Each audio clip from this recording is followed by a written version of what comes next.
Istraživanja u privatnim kompanijama o rodnoj ravnopravnosti pokazala su da skoro polovina ispitanih misli da poslodavci nedovoljno ili uopšte ne promovišu poštovanje različitosti, ravnopravnosti i inkluzije.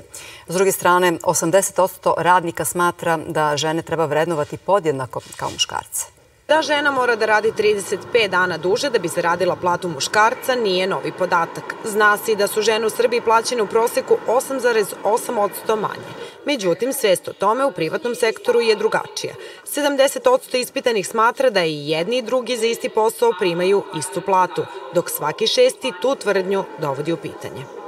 Ono što sam imala prilike da pročitam u anketi koja je bila ispred nas jeste da ona razvejava zabludu da ne postoji problem sa rodnom ravnopravnošću u privatnom sektoru. Ona, nažalost, postoji i tekako je prisutna.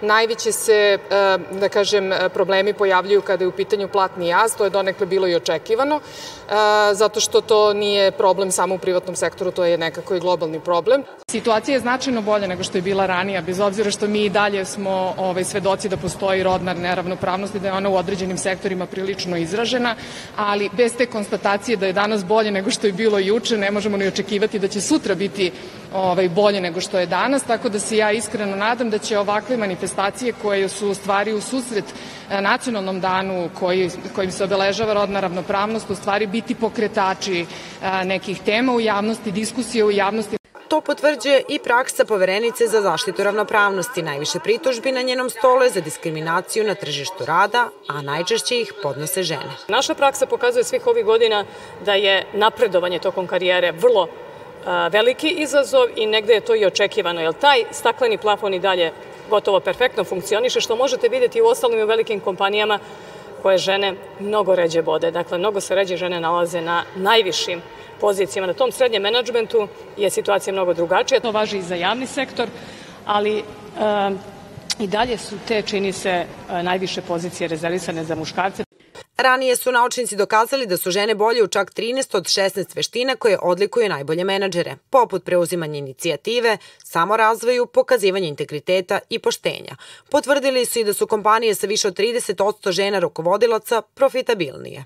Poštovanje različitosti, ravnopravnosti i inkluzija direktno utiču na bolje poslovne rezultate, tako da i to samo jedna od motivacija za ovo, ali ne treba da nam bude jedina. Rezultati ankete su pokazali da 80% ispitanika smatra da je tema različitosti, poštovanja različitosti, ravnopravnosti i inkluzije jako bitna i kroz anketu izrazila želju da kompanije u kojima rade tu temu upravo više promovišu i da povećavaju svesnost o značaju te teme. Anketa je sprovedena u maju ove godine među zaposlenima u privatnim kompanijama u Srbiji. Kompanija Merck jedna je od vodećih naučnih i tehnoloških kompanija u oblasti zdravstva. AFA je osnovana 2016. godine i jedinstvena je po tome što u borbu za rodnu ravnopravnost podjednako uključuje muškarce.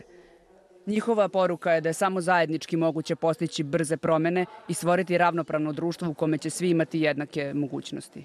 Za dostizanje jednakosti muškaraca i žena na ekonomskom planu potrebno su čak 2 veka, procene Svetskog ekonomskog foruma.